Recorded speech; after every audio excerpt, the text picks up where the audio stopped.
اور جو نئی ویلیوز ہیں ان کو ہم ایکسیپٹ کرنے کو تیار نہیں. ٹھیک. اس کے نتیجے میں ایک خلا پیدا ہوا ہے جی. اور اس خلا نے آدمی کے لیے, پرسن کے لیے بہت سے نفسیاتی مسائل پیدا کیے ہیں. اس کے ساتھ ہمارے عہد میں ڈیمانڈ بہت بڑھ گئی ہے. جی. یعنی ہم نے بے شمار ایسی چیزوں کو جو ہماری ضرورت نہیں ہے ہم نے انہیں ضرورت کا درجہ دے دیا ہے. ان ضرورتوں ان کو پورا کرنے کے لیے پھر ہمیں بہت زیادہ ایفرٹس کرنی پڑ رہی ہیں. اس کے نتیجے میں انزائٹی, سٹریس اور ڈپریشن جی. اس وقت میرا خیال ہے اتنے عام ہیں کہ میں جب آج سے 25-30 سال پہلے بطور طالب علم اس میدان میں آیا تھا تو اس وقت ہم تصور بھی نہیں کرتے تھے اور ہم سمجھتے تھے کہ یار یہ تو بڑے دور کے مسائل ہیں, لیکن آج وہ ہمارے معاشرے کے زندہ مسائل ہیں. ٹھیک. میں چونکہ تھوڑا کلینکل پریکٹس بھی کرتا ہوں جی. تو مجھے اندازہ ہے کہ جو لوگ آتے ہیں سائیکولوجیکل ہیلپ کے لیے ان کو بیسکلی یہ تینوں مسائل ہوتے ہیں. ٹھیک. وجہ کیا ہے, ہم نے اپنی لائف سٹائل میں بہت کچھ ایسا شامل کر لیا ہے جس کی کوئی ضرورت نہیں ہے لیکن ہم نے اسے ضرورت بنا دیا ہے. ٹھیک. اچھا, ہم نے ایک چیز میں فرق کرنا چھوڑ دیا ہے, وہ ہے خواہش اور ضرورت. ہائے ہائے. ہم اپنی خواہش کو ضرورت کا نام دیتے ہیں.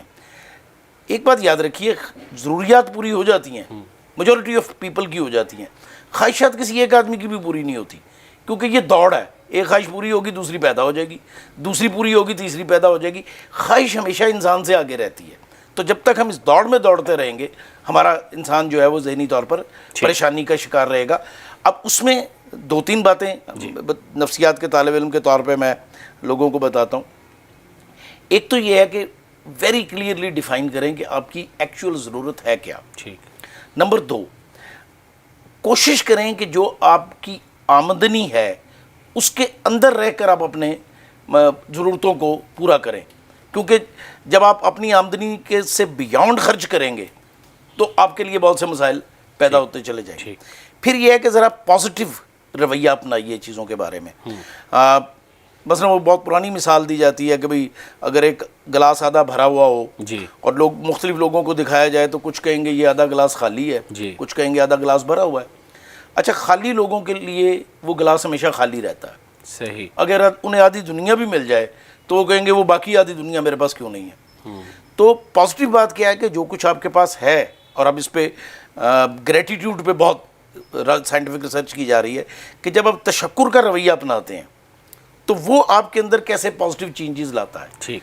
مثبت انداز میں سوچنا, تشکر کا رویہ اپنانا. اور پھر ہم دیکھتے ہیں پاکستان کے اندر اکثر لوگ یہ شکایتیں کرتے ہیں, شکوہ کرتے ہیں کہ جی میرے پاس یہ نہیں ہے, میرے پاس یہ نہیں ہے. اچھا, یہ شکوہ ہوگا کہ جی لوگ جو ہیں وہ مخلص نہیں ہوتے.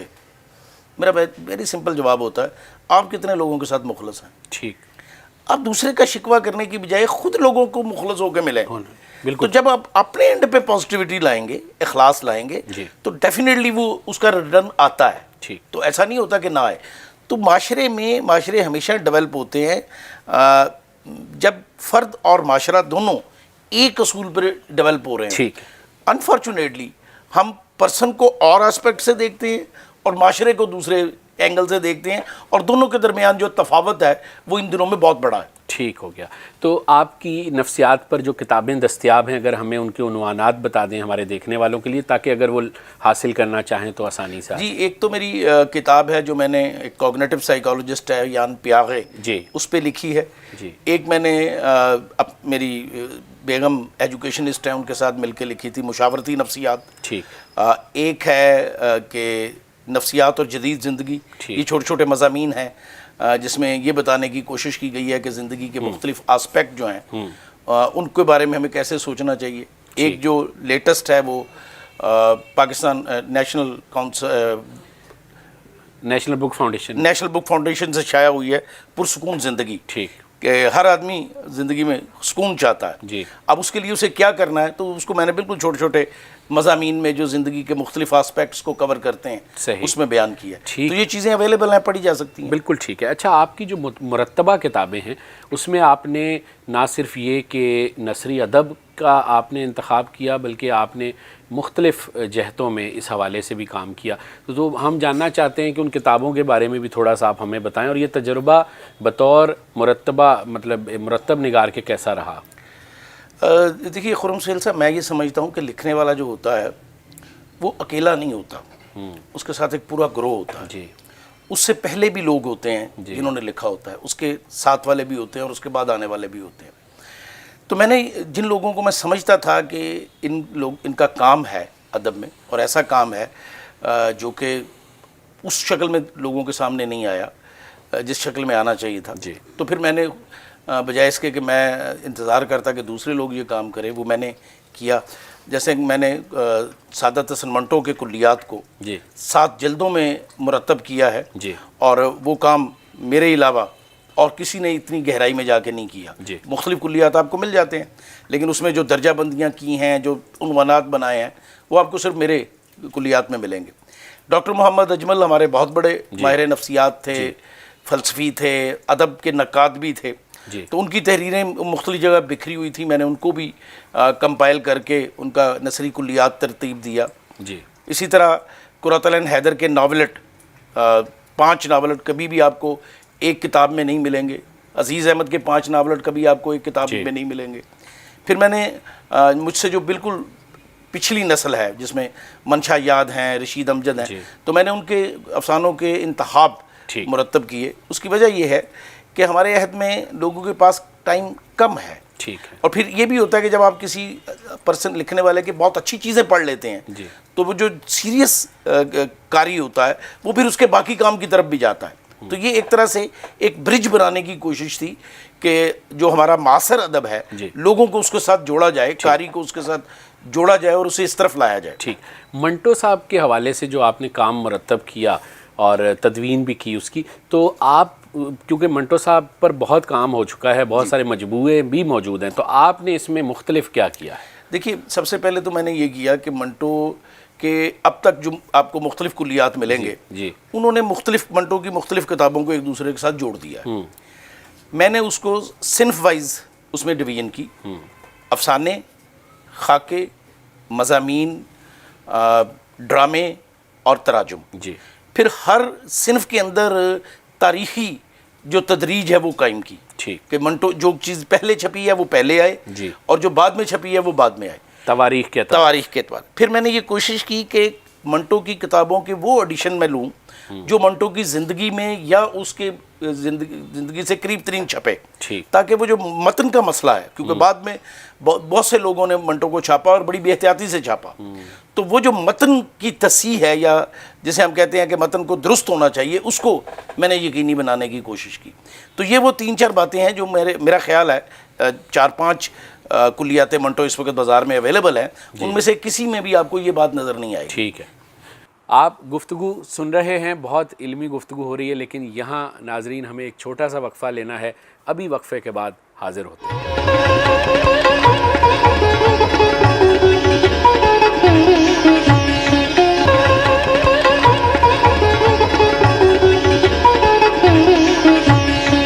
کہا یہ جا رہا ہے کہ آج کے ادبی منظرنامے پر ناقد کی تقریباً موت ہو گئی ہے.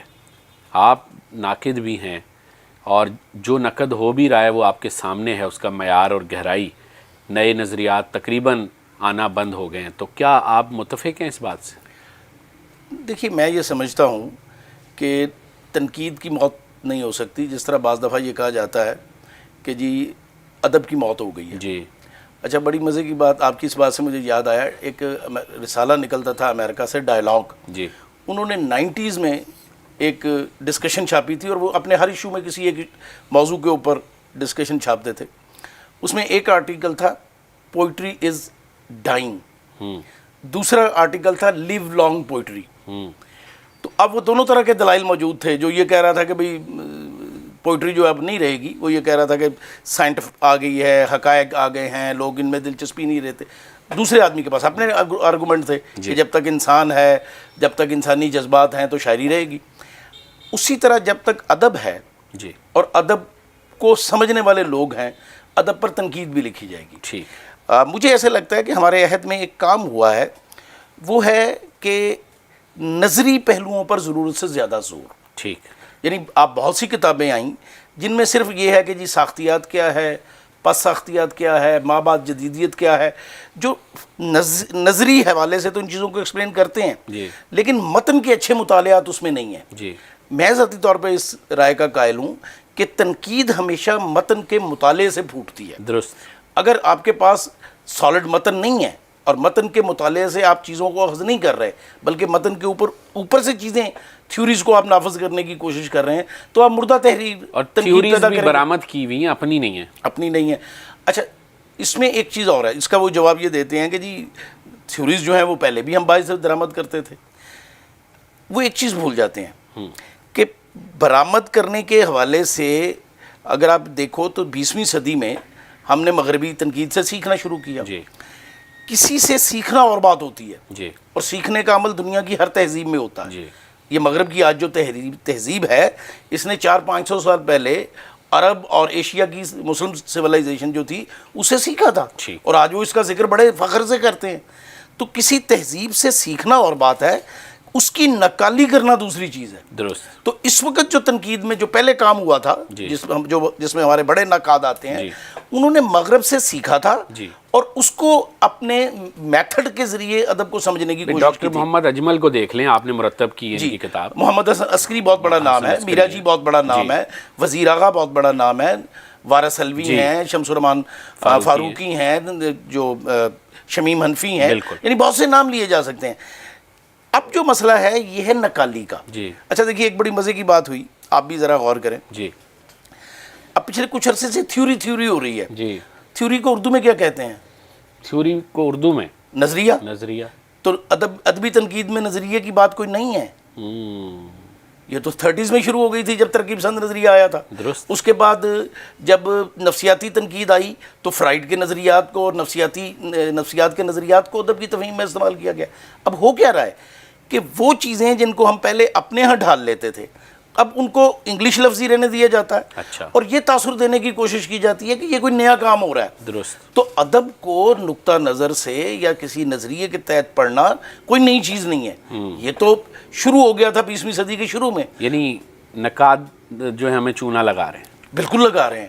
اور اصل بات کیا ہے مجھے جو نظر سمجھ آتی ہے وہ یہ ہے کہ یہ لوگ ایک طرح کا سٹنٹ کریٹ کرنے کی کوشش کرتے ہیں. اچھا سٹنٹ یہ ہوتا ہے کہ یہ آپ کو فوراً متوجہ کر لیتا ہے لیکن اس کی عمر زیادہ نہیں ہوتی. اب میں آپ کو اس کی ایک اور مثال دیتا ہوں. آپ ذرا 10 سال پرانے رسالے اٹھائیے. ادبی رسائل میں سب سے پہلے چیزیں چھپتی ہیں، کتابوں میں تو بعد میں آتی ہیں. اس میں یہ نئے نظریات پہ کتنے مضامین تھے اور آج جو رسالے چھپ رہے ہیں 2021 میں اٹھائے اس میں کتنے مضامین ہیں. تو آپ کو لگے گا کہ یہ تو فیڈ آؤٹ ہوتے چلے جا رہے ہیں. اچھا اب سوال یہ ہے کہ اگر واقعی ان نظریات میں کوئی سالڈ مٹیریل تھا تو وہ 10 سالوں میں پرانا کیسے ہو گیا ہے؟ صحیح. مارکسسٹ تھیوری تو آج بھی نہیں ہے. بالکل ٹھیک ہے آپ اس کے تحت ادب پڑھتے ہیں. فرائڈ کی تحلیل نفسی کے تحت ادب سمجھنے کی کوشش کرتے ہیں، وہ تو آج بھی نئے ہیں. یہ تھیوریز جو ہیں یہ 10-15 سال میں پرانی ہو جاتی ہیں اور ڈسکارٹڈ ہو جاتی ہیں. اس کا مطلب یہ ہے کہ ان میں وہ سبسٹنس نہیں ہے جو لیو کر سکے اور یہی ان نظریات کی سب سے بڑی خرابی ہے. بالکل ٹھیک ہے. ڈاکٹر صاحب گفتگو کو سمیٹتے ہیں. باتیں تو اتنی ہیں، آپ سے جتنی بات کی جائے کم ہے.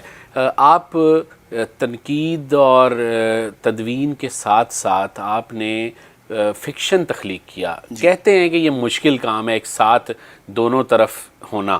تو آپ افسانے لکھتے ہیں، آپ کے افسانوں کے کئی مجموعے بھی ہیں. ایک افسانہ یہ ہمارے سامنے مجموعہ رکھا ہوا ہے، 2 مجموعوں کا میرے افسانے آپ نے. تو افسانے کی طرف کیسے آئے، کیسے مینیج کیا تنقید سے، اپنے اندر کے ایڈیٹر سے، مدیر سے کیسے بچے آپ؟ اچھا میرے بارے میں یہ ایک طرح سے کہہ لیں کہ دلچسپ بات یہ ہے کہ یہ دونوں کام میرے سائڈ بائی سائڈ چلے ہیں. اچھا. یعنی میری پہلی کتاب اینٹیک شاپ جو ہے 1990 میں چھپی تھی. ٹھیک. اس وقت تک میرا کوئی تنقیدی مجموعہ نہیں چھپا تھا. پھر میری دوسری کتاب جو ہے 2007 میں آئی، مچھلیاں شکار کرتی ہیں. اب میرا تیسرا مجموعہ آنے والا ہے، متروک راستے پر سفر. ٹھیک. تو پہلے مجموعے میں 20 افسانے تھے، دوسرے میں 25 تھے، اب یہ جو آ رہا ہے اس میں بھی 20 ہیں. تو میں کوئی 65 افسانے بھی اب تک تخلیق کر چکا ہوں. اچھا مجھے اس میں کوئی کہہ لیجئے کہ دوئی نظر نہیں آتی. ٹھیک ہے. یعنی میرا جو کریٹیو سیلف ہے وہ جب کسی چیز کو اس طرح پرسیو کرتا ہے کہ مجھے اسے تخلیق کرنا ہے تو میں اس کو تخلیق کرتا ہوں. اور جب مجھے لگتا ہے کہ یار اس چیز کے اوپر کوئی تنقیدی بات ہو سکتی ہے، کوئی نقطہ اس میں ایسا ہے جس کی وضاحت کی ضرورت ہے، کوئی بات ایسی موجود ہے جس سے اختلاف کیا جا سکتا ہے، تو اس وقت میں تنقید لکھتا ہوں. ٹھیک. اچھا اسی طرح میں نفسیات اور ادب میں کوئی دوئی نہیں پاتا. ٹھیک. لوگ سمجھتے ہیں کہ پتہ نہیں یہ 2 ہیں، میں سمجھتا ہوں کہ نفسیات اور ادب جی دونوں انسان کے کردار کا مطالعہ کرتے ہیں. نفسیات سائنٹیفک ہونے کا دعویٰ کرتی ہے تو وہ معروضی رہتی ہے. ادب اور ادیب چونکہ سبجیکٹیوٹی میں لے کے آتا ہے تو وہ موضوعی ہوتا ہے. اور دونوں کا موضوع جو ہے, آبجیکٹ جو ہے, وہ ایک ہے, اور وہ ہے انسان, انسانی کردار, انسانی رویے. تو میں اس طرح چیزوں کو ٹکڑوں میں بانٹ کر نہیں دیکھتا, میں چیزوں کو ان کی مماثلات میں زیادہ سمجھنے کی کوشش کرتا ہوں. بالکل ٹھیک ہے. آپ مدرس بھی ہیں اور 35 سال کا آپ کا تجربہ ہے پڑھانے کا, اور کہا یہ جا رہا ہے کہ اب صرف سند چاہیے, علم نہیں چاہیے. آپ کی کیا اس پر رائے ہے؟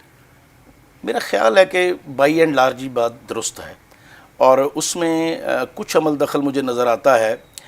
یہ جو ہم نے ایجوکیشن کو پرائیویٹائز کیا ہے, پرائیویٹ ایجوکیشن دنیا میں ہر جگہ ہے, لیکن دنیا میں ایجوکیشن کمرشلائزڈ نہیں ہے.